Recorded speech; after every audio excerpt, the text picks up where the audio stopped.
Hello বন্ধুরা, আসসালামু আলাইকুম। তোমরা সবাই কেমন আছো? আজকে বৃহস্পতিবার, সকাল এখন 9টা বাজে। চারিদিকটা বেশ মোটামুটি রোদ উঠেছে, ভালোই লাগছে। তো কিছুদিন ধরেই খালি মাছ মাংস খেতে খেতে মুখটা কেমন যে হয়ে গেছে, তাই চলে আসলাম আজকে আমাদের সবজি বাগানে। এখান থেকে একটি শাক তুলে নেব। এই শাকটিকে আলমপুরি শাক বলে। তোমরা কে কী নামে চিনে থাকো সেটা আমাকে কমেন্ট করে বলতে পারো। তো এই শাকটা আজকে ভাজা করব। এই শাকটি ভাজতে খুব বেশি কিছু লাগে না, আর শুনেছি এই শাকটি যত বয়স হয় তত খেতে খুব ভালো লাগে। তো এখানে শাকগুলোকে আমি কড়াইতে দিয়ে দিলাম। আর সত্যি কথা বলতে সময় কিন্তু মানুষকে বদলে দেয়। কেন এই কথাটা বলছি চলো তাহলে শোনো। কারণ ছোটোবেলায় মা যখন কোনো শাকসবজি রান্না করতো কিংবা উচ্ছে রান্না করতো, সেদিন আর ভাত খেতে ইচ্ছাই করতাম না। মাকে বলতাম তুমি খেয়ে নাও, আমি শাকসবজি দিয়ে ভাত খেতে পারবো না, আমার জন্যে মাছ মাংস এনে দাও, নাহলে আলু রান্না করে দাও।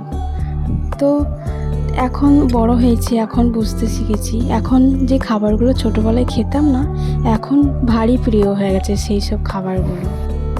সে যাই হোক, তো শাকগুলোকে প্রথমে আমি কড়াইতে দিয়ে দিলাম, তারপরে স্বাদ মতো লবণ দিয়ে দিলাম। লবণটা দেওয়া হয়ে গেলে সামান্য একটু জল দিয়ে দিলাম, যাতে ভালো মতো শাকটি সেদ্ধ হয়। আর শাকের স্বাদটা যাতে একটু মিষ্টি মিষ্টি ফ্লেভার আসে, সেই জন্য একটু চিনিও দিয়ে দিলাম। তখন বন্ধুরা শাকটা কত সুন্দর আমি সেদ্ধ করে নিয়েছি।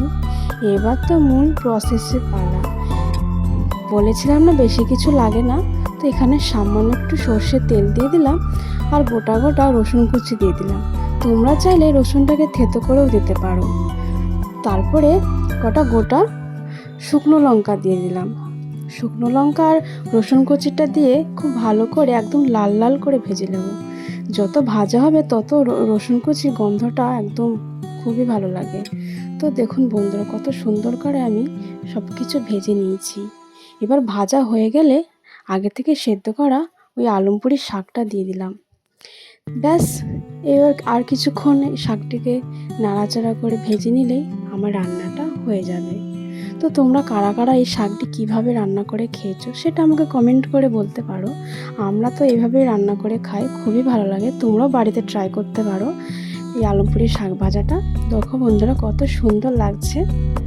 তারপরে এই শাকটি হয়ে গেলে আর একটা রান্না, তারপরে ঘি করলা আলুটাকে আমার পছন্দ মতো কেটে নিয়েছিলাম। তারপরে যে যা যা মশলা লাগে সব কিছু দিয়ে খুব ভালো করে আমি ঘি করলার আলুটাকে কষিয়ে নিয়েছি। ঘি করলা মানে একটু উচ্ছের মতো দেখতে হয় না, সেগুলো।